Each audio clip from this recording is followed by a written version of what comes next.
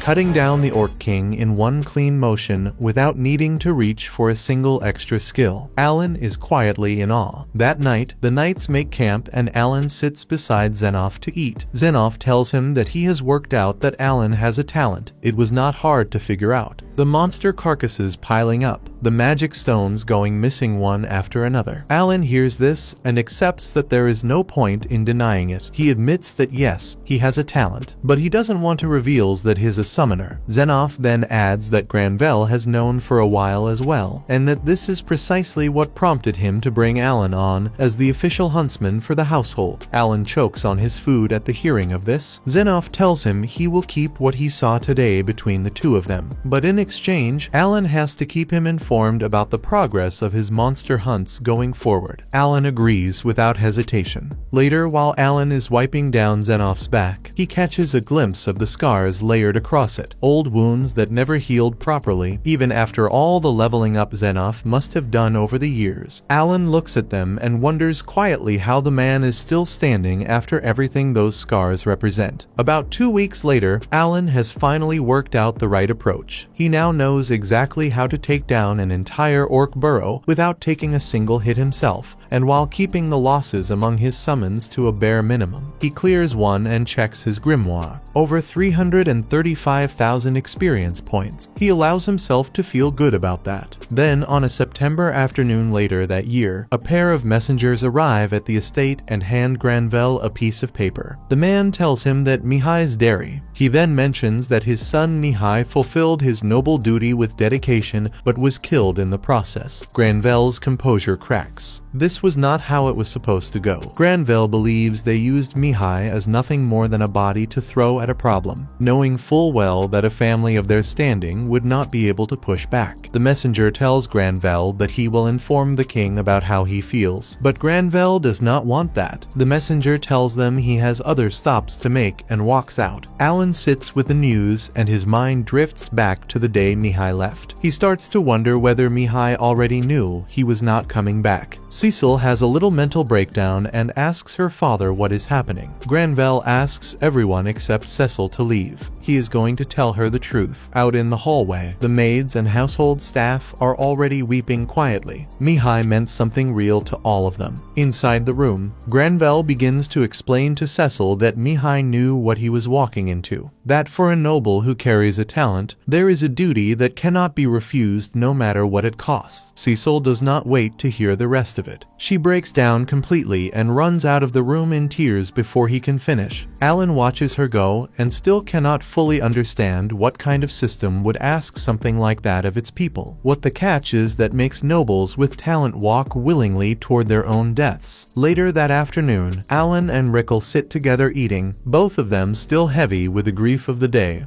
Then the maids start to notice that Cecil is missing. Nobody can find her anywhere, so the whole mansion begins to search. Alan moves quickly through the estate and notices that her window is open. She climbed down from it and left on her own. He tells Granvelle he'll look for her, so he takes off running immediately and makes a silent promise to himself. He is going to find her, and he is going to find her before she does something she cannot take back. Meanwhile, Cecil walks through the town in a daze. She is still shaken by the loss of her brother, Mihai. Then, after a little while, she remembers the last letter he sent to their family. In it, he said he was afraid for his life during his mission, but he still had a duty to fulfill. Thinking about this makes Cecil break down in tears. But what she doesn't know is Alan has been watching everything through his owl summon. He then approaches her. Cecil assumes he came to drag her back home, but Alan tells her he is simply there to wait on her, as always, since that is his role as her manservant. Alan stands quietly for a while. The silence begins to irritate Cecil, and she tells him to just go home. At that moment, her stomach growls. Alan opens his grimoire storage and takes out some ingredients. He quickly prepares a simple meal for her. As Cecil eats, she starts crying again. She tells Alan that Mihai was very strong and never lost to anyone, so she cannot understand how he died so easily. She then admits that she is afraid she might end up the same way. Her fear overwhelms her, and she cries even harder. To distract her, Alan suggests something her that they could leave everything behind and run away together, living peacefully and exploring the world. Cecil is shocked and asks if he has lost his mind. She says that idea is not realistic. Alan then suggests a different plan. He says they can wait until next year. By then, they will both be 12 years old and able to register as adventurers. Even so, Cecil still doubts it will work. She says she will likely be enrolled in the academy by then. Alan tells her that it is her life, and she has the right to decide what she wants. If she does not want to go to the academy, she does not have to. She should choose her own path. Cecil goes quiet after hearing this. She thinks about what Mihai would have done in her situation. After a moment, she tells Alan that they should go home. Alan agrees, but before going, Cecil tells him that her legs are tired, so she orders him to carry her all the way home. He lifts her and starts walking back. As he carries her back, Cecil thanks him for helping her feel a little better. By the time they return to the mansion, Granvelle and the rest of the family rush to Cecil. Instead of scolding her, Granvelle tells her not to worry because he will make sure she does not share Mihai's fate. He explains his plan. Since they will soon be able to mine mithril again, they can offer mining rights to the royal family. In return, they could get Cecil exempted from her duties as a noble. Hearing this, Alan finally understands why Granvelle was so desperate to restart the mines. However, Cecil surprises everyone. She says she will not run from her responsibility. As a member of the Granvelle family, she will fulfill her duty as a noble. Everyone is shocked by her decision. 6 months later, Alan is out in the wild and has just obtained a B-rank magic stone. He reflects on how half a year has passed since Mihai's death and how life in the Granvelle household has mostly returned to normal. Most of the knights have cleared out the orc territories, though Alan and his team handled most of the difficult work. Because of this, preparations for mining have progressed quickly. Zenoff estimates that the mines will be fully operational by summer. Alan believes this will ease Granvelle's worries for now. However, Granvelle is still concerned about Carnal. Since losing access to mithril, Carnal has been unusually quiet. Granvelle suspects he may act soon, so he advises everyone to stay alert. Alan continues his hunting and climbs to the top of a mountain. There, he discovers a nest of armored ants. drones. He realizes they could become a problem for the mithril miners, so he decides to eliminate them. At first, he considers forming a careful plan. Alan has heard about armored ant nests before, and there should be over 1,000 soldiers inside, along with a B-rank queen ant that lays eggs to produce even more. However, he quickly realizes that he does not have enough information about them. Instead, he decides to act without a detailed strategy. He summons his creatures and begins attacking the nest. Since his summons are strong, he expects the task to be quick. However, even after 1 month, the ants are still not fully wiped out. Alan starts to suspect that the queen ant is constantly producing new ants to replace the ones he kills. Although he gains a lot of XP from defeating them, their constant return becomes a serious problem. It prevents him from making progress deeper into the nest. Alan realizes he needs to change his approach, or he will never reach the cave. Another month passes. By now, he has killed over 5,000 ants and is starting to lose patience, yet they keep coming back. Then suddenly, the ants stop appearing. Alan notices this and concludes that his persistence has finally paid off. He quickly moves closer and sends an owl summon into the cave. Then he activates shared vision and looks through its eyes, searching for the queen armored ant. However, each attempt fails. He either finds egg chambers or gets ambushed by more ants. After another unproductive day, Alan starts to think he will not find anything. But then, unexpectedly, he finally discovers the queen armored ant. When Alan enters her chamber, he is shocked by its size. It is about 3 times larger than a normal ant. Alan immediately sends in his Teddy summons to deal with the smaller ants. Once they are cleared out, only the queen remains. He orders his summons to attack, but the queen easily knocks them away. Seeing this, Alan decides to overwhelm it with numbers. He summons more creatures and sends them to attack the queen's abdomen. They keep biting and damaging it repeatedly. The damage builds up until the queen can no longer endure it, and it finally dies. At that moment, Alan's grimoire lights up. It informs him that he has defeated the queen armored ant